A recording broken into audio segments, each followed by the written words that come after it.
Welcome to the second episode in a 5-part series from one of America's best road trip destinations, the Eastern Sierra. Coming up in this video, we leave our campsite perched above Mono Lake and head to the ghost town of Bodie. And once again, we are reminded why it's always best to take the road less traveled. I'm Ben. This is Rebecca. We are a couple of Alaskans with the dream of driving our expedition vehicle around the world. Unfortunately, COVID has closed international land travel, so we're making the most of things in our home country until borders reopen. These films are produced through the support of you, the Outliers YouTube community. Click join on our channel for early video releases, exclusive content, increased engagement, and so much more. Well, good morning. Mono Lake, Eastern Sierra, Highway 395. Whew. It is actually pretty warm out here today. The heater got the camper a little too hot, but yeah. What is not to love about this part of North America? It is amazing, and pretty excited to be able to share, I don't know, how many videos it ends up being, but our travels. I've wanted to do this for a while. Last year we were here on our way south, but we just kind of used it as a special place to decompress and relax after the journey out of Alaska. But this year we decided to film it, and I'm happy we're doing it. This is a nice little campsite we found off of Overlander. Any two-wheel drive vehicle could reach it as long as they take the proper route. Apparently there's a nasty way and then a not paved, but a graded road way. And literally just dirt road exploration. It does not get much better than this.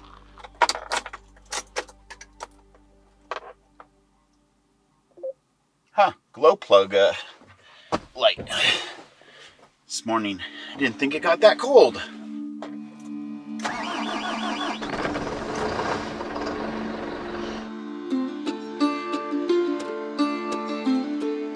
As we hit the road, I'd like to share a little history of Mono Lake. The Mono Basin was shaped during the geological processes that created the Eastern Sierra. But it was not until 750,000 years ago that it started to fill with water. Geologists refer to this area as an endorheic basin, meaning water flows in, but there is no outflow.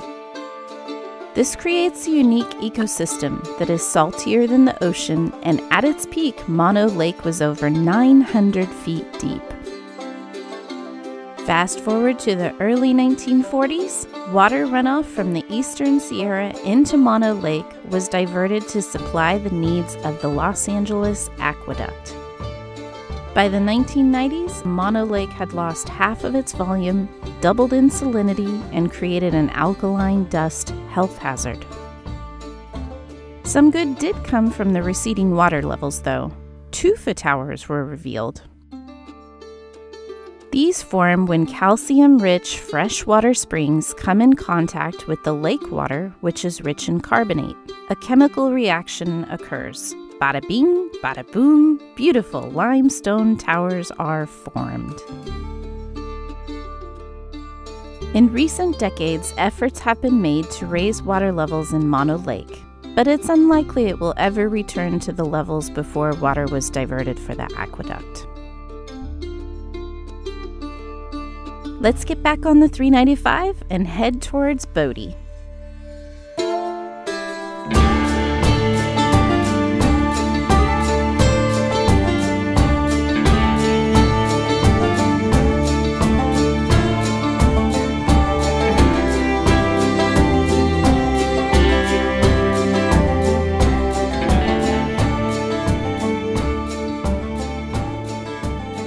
Pretty excited to be checking out Bodie today. It is an old abandoned gold mining town. There are two ways to get to Bodie. Option one is a main road, the Highway 270 off of the 395, and that's what we're on right now. At this time, it's still paved. Not totally sure if it's gonna stay that way all the way into town, but it's definitely the better maintained option. The alternative is a dirt road that is really an unknown. Like, is it a super easy dirt road? Is it hardcore 4x4? Because yes, we have 4-wheel drive, but we're not too keen on getting stuck, breaking down, having a huge repair bill, just because we can. So we decided to take the main route into town today, and then hopefully there will be somebody there we can ask, like, what is this other road like? And if it sounds traversable and not crazy unreasonable, then we'll try taking it as the exit. And we're on the dirt.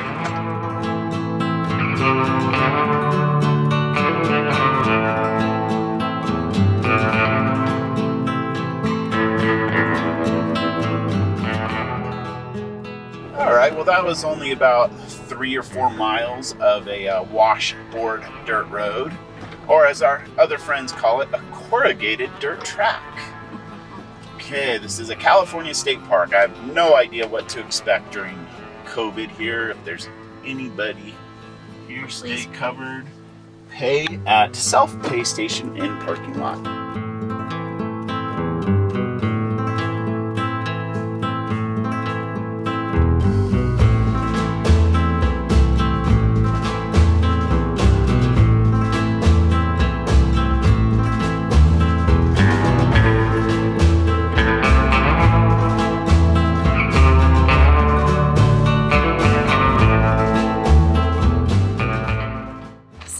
Charged us 16 bucks to get in, and then if you want a little walking tour brochure, it's 3 more bucks. I'll tell you what, it's like a rare form of torture not to have brought change with us, because since they don't give you the brochure, sign number 11, what building number 11, what is it?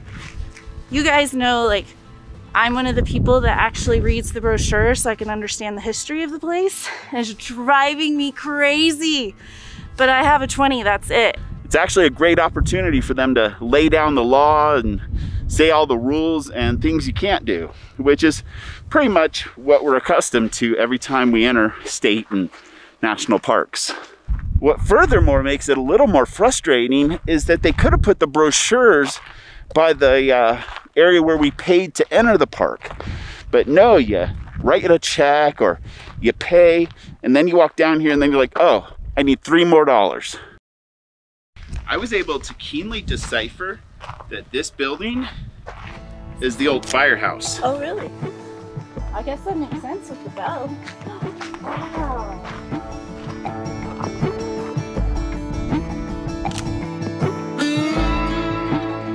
Now that we're done complaining about the bureaucracy of state parks, let's share what we learned for free from Google. Gold was first discovered in 1859 by a man named William S. Bodie. A modest and short-lived gold rush followed, but a mere 9 years later, in 1868, all the big mines had closed. There were a handful of miners who never gave up hope and stuck around for another tough 7 years, which was enough to keep the town alive. Then, in 1875, the Bunker Hill mine collapsed, revealing tremendous gold deposits. Shortly after, a group of investors formed Standard Company and bought the entire claim. During a 5-year period from 1877 to 1882, Bodie yielded $35 million of gold and silver. That would be worth over $700 million in present day. Once again, people flocked from far and wide to Bodie, and by 1978, its population was nearly 8,000 people, all with the same hopes and dreams of striking it rich. This greed and influx of people fueled Bodie's reputation for a Wild West lawlessness. Once again, this second boom was short-lived, and by 1882, the population had dwindled to 800 people. In the decades that followed, some of Bodie's residents were able to eke out a meager existence, but overall the town was slowly dying. In the early 1900s, new technology drew a few wishful investors, but by World War II, the population of Bodie had dropped to 0. Fires are a destructive force, and in 1932, a boy playing with matches started a fire that devastated 95% of Bodie's buildings. Like most boom towns, when the gold dries up, there's nothing left to keep it alive. Bodie was literally abandoned. What people couldn't carry on their backs, they left behind. Books on shelves, plates on tables, stores stocked with goods. There were even liquor bottles left in the saloons. In 1962, Bodie was declared a historic site and is now one of the best preserved ghost towns in the West.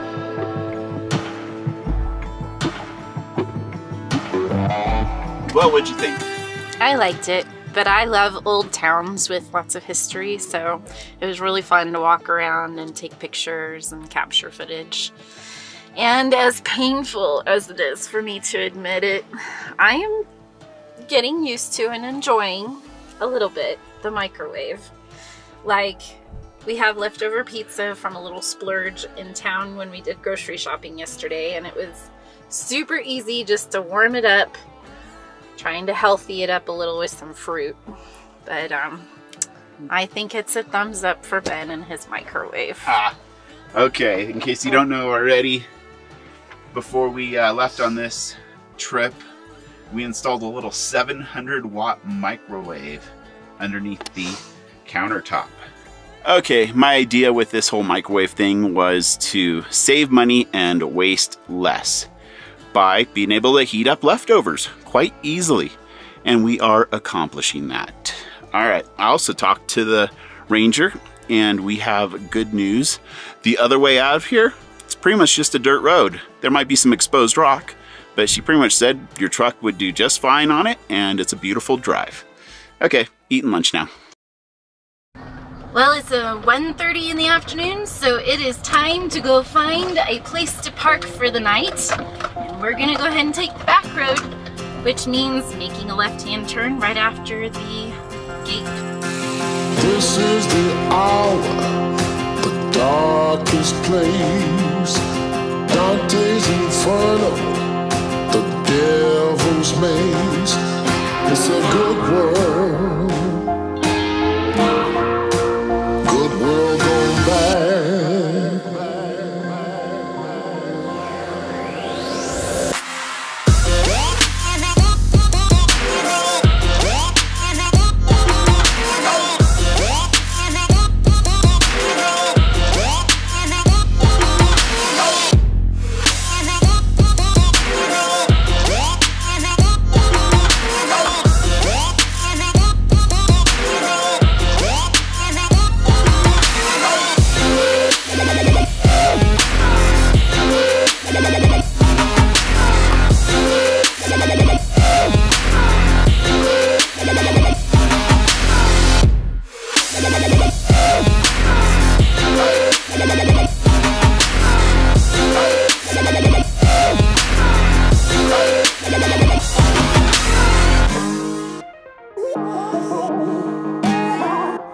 Okay, if you're wondering, that was Cottonwood Canyon, and it dumped us out on Highway 167.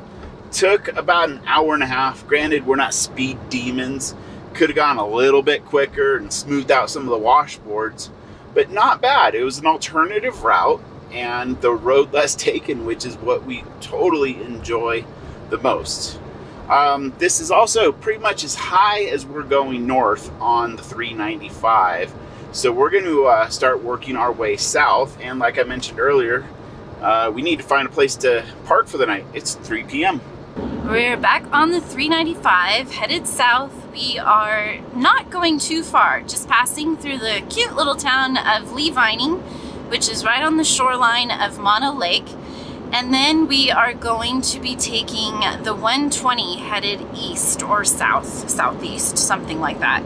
Not to be confused with 120 West right there, which takes you to Yosemite. But we found a great little campsite. The pictures are pretty spectacular. And Ben found it on Overlander today. You know, it's a lot of fun to go out hunting around and find your own great campsites. And we do that on a pretty regular basis. But in all honesty, when you're moving every single night and trucking along, you could spend like all day looking for just the right place to stay. And sometimes it's nice to look on the apps that are available like Overlander, Campendium, All Stays, and find places that other people have stayed and get recommendations, sometimes even find out if they have phone service, and be able to see pictures, so that you know if where you're going kind of fits the needs you have for that night. That's what we've done today. The Eastern Sierra landscape never ceases to amaze us. As we skirt our way around Mono Basin, the terrain once again changes. Sagebrush and grass give way to a land void of organic material, with fascinating trees growing right out of the sand. These are known as Jeffrey pine trees, and we are about to enter the largest forest of them in the world. Known for a distinctively sweet scent, these trees thrive in the arid climate and are able to take root in the nutrient-lacking fields of pumice. It's easy, figuratively, to get lost in the Eastern Sierra, but that fades quickly with the reminder that we are still living in the midst of the pandemic. Apparently, the campsite we are looking for is adjacent to a park that's closed.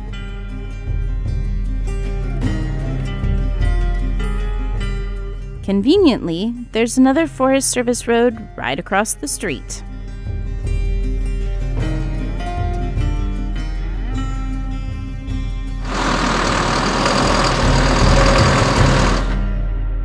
We ventured down a Forest Service road and found our own little campsite. Authentic and original overlanders that we are. Two-wheel drive could make it back here. That's a little soft, so you would probably want to use caution, especially because there's a little bit of an uphill slope, but we don't have that problem with our truck.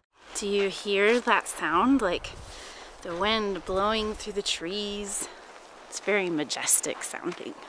It's insane, like this really, really cool forest of trees in the middle of the desert. They look so out of place, but they're gorgeous. There's hardly any organic material on the ground. It's all just like sand. Our campsite was not perfectly level, so we used 3 levels of the Go treads. But yeah, there's like no organic. Becky dug sand out for the front tires. Don't forget that part. Okay. We're not supposed to talk about stuff like that. Leave no trace, honey. Oh, well. Now they know. Yeah. Becky destroyed the environment by digging out a little bit of sand. Shame on you. You know, a kid would do more than that making a sandcastle. No joke. Are sandcastles illegal in California? Oh, no. All right. Well, I guess it's a good time to close this video out. I'm enjoying this day by day travel here in the Sierra. It's kind of what we used to do. Yeah, it's a lot of fun. This is kind of back to our roots. We're offering good, fun things of value and learning experiences and some good visuals. I love it. That's what YouTube is all about, in my opinion. Okay, we're calling it a night. We'll see you on the next one. Bye. Coming up in the next video, we have a hard time getting motivated for a repositioning day. I crashed the drone. We don't have to have a confessional every time you wreck one. And Google Maps pushes our buttons. Head north toward County Road. Oh, you shut up. We would like to thank the Outliers community for supporting production of these videos. You guys are the best. Click join on our YouTube channel for early video releases, exclusive content, increased engagement, and so much more.